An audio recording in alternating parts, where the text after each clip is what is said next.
Good afternoon, students, and welcome to our English B class. In our last lesson, we started looking at structure of a poem, or it's also called poetic form. Today, we want to continue along that same line. We looked at, I give you the names of 7 types of stanzas, but we only looked at 4. So today, we're going to continue looking at the others. And I also want to introduce and teach you 2 other terms. These terms are tone and mood. So I hope you have your books out and I hope you're very relaxed because we're going to have fun while learning today. The aim of these lessons are 1, for you to have a love for poetry, an appreciation for this creative art. You must find joy in reading poems. Now that you're in grade 7, you're being introduced to a new subject, which is English B, or what we call literature. As such, throughout our lessons, you're going to see me reading poems, and I'd like you to follow along. You're going to realize how fun poetry is. Thereafter, you will be an avid reader for poetry as well. I would like you to read poems in your own personal time. Can you do that? Thank you. So let's get into the work. In our last class, we started looking at kinds of stanzas. And we learned these new terms: couplet, triplet or tercet, quatrain, quintet, sestet or sextet, septet, and octave. And we went through the first 3. Today, I would like for us to continue by looking at quintet to the octave. Quintet. Before we actually begin to read, let's look at this picture. My aim is for you to begin to imagine, use your minds, your imaginations, and think, what will this quintet be about? Essentially, you must be able to think and even motivate yourselves that you too can become a writer of things pertaining to nature. Can you do that? The poem says, 2 roads diverged in a yellow wood, and sorry I could not travel both. And be one traveler, long I stood and looked down one as far as I could, to where it bent in the undergrowth. That's one stanza that has 5 lines. Here's another. Remember, we're looking at quintets. So now I'm going to show you another example of a quintet. And even though it is a quintet, also know that this in itself is a poem. The Smiling Shark by Carolyn Wells. There was an old shark with a smile so broad you could see it a mile. He said to his friends as he sewed up at the ends, it was really too wide for the style. So it's a quintet because it has 5 lines. But at the same time, it's actually a poem too. Let's read it again. The Smiling Shark. There was an old shark with a smile so broad you could see it a mile. He said to his friends as he sewed up the ends, it was really too wide for the style. How broad is your smile? Sestet or sextet. What did we say about a sestet? How many lines does a sestet have? 6. Again, before we look at this kind of stanza, let's look at a picture. So we ought to predict that in this sestet, it's going to be something about a boat, water. We see grass as well and leaves.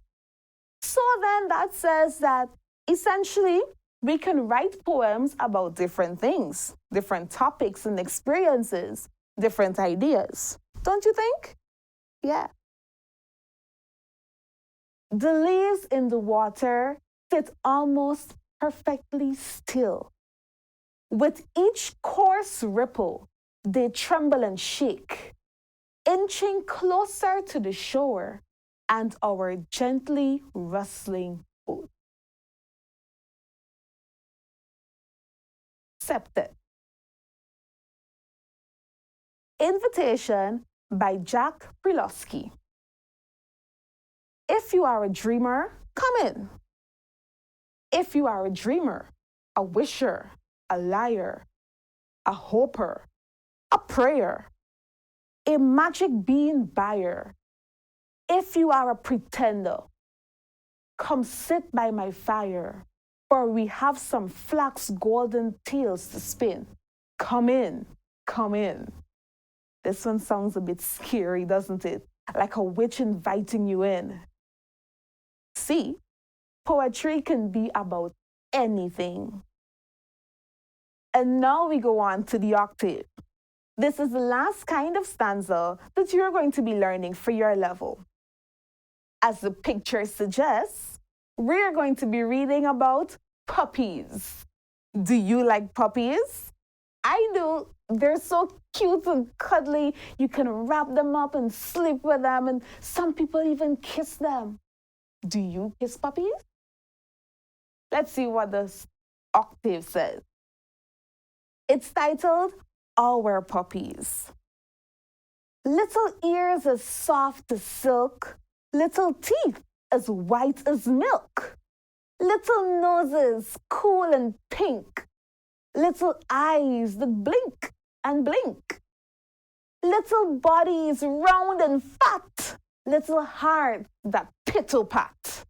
Surely prettier puppies never were before, nor can ever. Those must be the cutest puppies. All right. So now that we're finished with the different kinds of stanzas that I give to you, pop quiz. Here you have a poem, an entire poem. It's titled, If We Must Die. There's an exclamation mark there. So how would you read that title?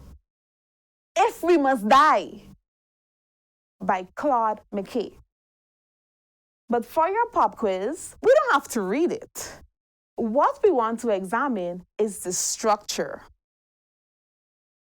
How many stanzas do you see in this poem? So this is stanza 1. And then we have another stanza below. That would be called stanza 2. Correct. Now, as you look at the poem, I can see lines. How many lines do you see in this poem? 14 lines. So this poem is a 14-line poem. 14-line poems are called sonnets. But my question to you is, how many lines are in stanza 1 and how many lines are in stanza 2? Stanza 1 has 8 lines. So if stanza 1 has 8 lines, what would be the name given to stanza 1? Remember, we just learned a stanza that has 8 lines is called what? An octave. Now stanza 2 has 6 lines. What is the name given to a stanza that has 6 lines? Sestet. If you were able to answer all those questions, job well done. Now we want to go on to tone and mood. Or, as I put it, tone versus mood. Oftentimes, persons get mixed up between these two. So we want to put it as a competition style. Can you learn what a tone is? Or will you learn what a mood is? I challenge you. Let's learn both. Here I give you a picture. It's a person. There's an arrow at the top coming from his mind. That signifies tone. Then there's an arrow coming from the heart. We're saying that this signifies mood. So think, what would be the tone and what would be the mood? In poetry, tone is the poet's word choice that shows the author's attitude toward the subject, issue, or experience that he's writing about. Again, tone is the poet's word choice, the words he chooses to express himself. Those words will help you to understand his attitude. What are his perceptions as it pertains to the subject? Oftentimes during your conversations with adults, you would hear them respond to you in a way that makes you think or wonder, what is how I really said this thing? Has anyone ever said to you, watch your tone of voice, young man? Or, for you girls, watch the way you're talking. In growing up, I'm sure maybe once or twice someone would have said that to you. This is because your tone says volume. It may not be what you say, but how you say it. As such, we're saying tone is based on the writer or the speaker of the poem. It helps you to feel or imagine or think. And if you are the listener, you listen to what that person says, you feel, not so? So if you're feeling, that comes from the heart. It pulls on your heartstrings. As such, we go on to mood. The mood is the emotional feeling the writer makes the reader feel, aka also known as atmosphere, the ambiance. How do you feel based on what you read? How do you feel based on sounds you hear? Let's put aside poetry for a while and focus a little bit more on music, because music essentially is based on poetry. So listen to this song. Tell me the feelings evoked. What sort of feelings do you get when you listen to this song?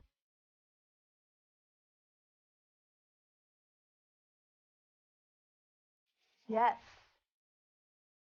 You kind of feel lovey-dovey, sentimental, all loving for your family, don't you? Now here's another song. How do you feel when you listen to this song?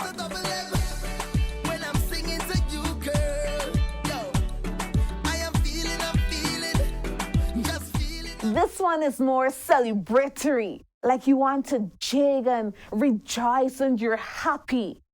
Yes, those are all moods created when you listen to songs. Examples of tone. So the tone that you use, the tones that the writer uses, can either be a positive tone or a negative tone. Positive tones can be appreciative, casual, cheerful, celebratory, friendly, funny, hopeful, playful, or romantic. And then we go on to examples of the negative tone. The negative tone can be angry, annoyed, bitter, bossy. cold, doubtful, frightened, melancholy, sarcastic. These are all examples of tones that you may use. Now I'm going to give you an example of a poem that's based on tone. So you can listen to my tone, you can follow along as I read, and you can hear the tone of the writer. It's titled Two-Tone Poem. Part of me is a blackberry black, tired, depressed, gloomy, and alone, feeling like no one cares. Other times, I feel like a blue, little energetic and happy, good sense of humor, and laugh a lot, and I feel like playing all day. So here we're saying it's a two-tone poem because the speaker, who we also would say the persona, that's a new word you have there, the persona seems to have mixed emotions, kind of like a two-tone face person. One time he's blackberry black, and the other time he's blue little. Two-tone. So we have two tones expressed here. Here's another poem. It's titled Don't Tell Me by Shel Silverton. Don't tell me I should hug. Don't tell me I should care. Don't tell me how grand I'd feel if I just learned to share. Don't say, it's all right to cry. Be kind, be fair, be true. Just let me see you do it. Then I might just do it too. How does this person sound? What's their tone? I think this person's tone is like annoyed, angry, and frustrated at the same time. Like, just don't tell me anything. Set the example first. Have you ever felt this way? Mood. So this is the last term we're going to look at in today's lesson. The mood is the atmosphere or emotion in a poem created by the poet. You as the reader will feel the atmosphere. You'll begin to imagine what it's like. You'll begin to imagine what's happening. If it's a good atmosphere, a romantic atmosphere, a playful atmosphere, maybe it's Christmas or Easter, an August vacation. What's the atmosphere? So it can be happy, angry, silly, sad, excited, fearful, or thoughtful. The author's purpose helps to determine the mood. Here is a poem based on mood. It's titled Mad Song by Myra Livingston. I shut my door to keep you out. Won't do no good to stand and shout. Won't listen to a thing you say. Just time you took yourself away. I lock my door to keep me here until I'm sure you disappear. How many times have you reacted this way? What's the mood of this person? This person seems grumpy, like adolescence kicking in, like, oh, don't talk to me. I'm fed up of you. I'm tired and all that. Yes, so that's all about mood. Now let's conclude our lesson.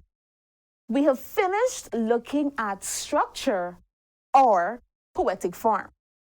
So we've wrapped it up all now. 2 lessons.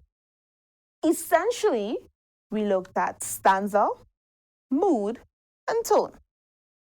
And we said the stanza is a group of lines before a break. We also said the mood is the feelings evoked within the reader. Do you remember the picture? Right here at the heart. And then the tone was at which part of the person's body? The mind, their perceptions and their attitude. Yes, So the tone is the attitude of the speaker. And there you have it. That's our lesson for today. I hope to see you right here next time. Bye bye.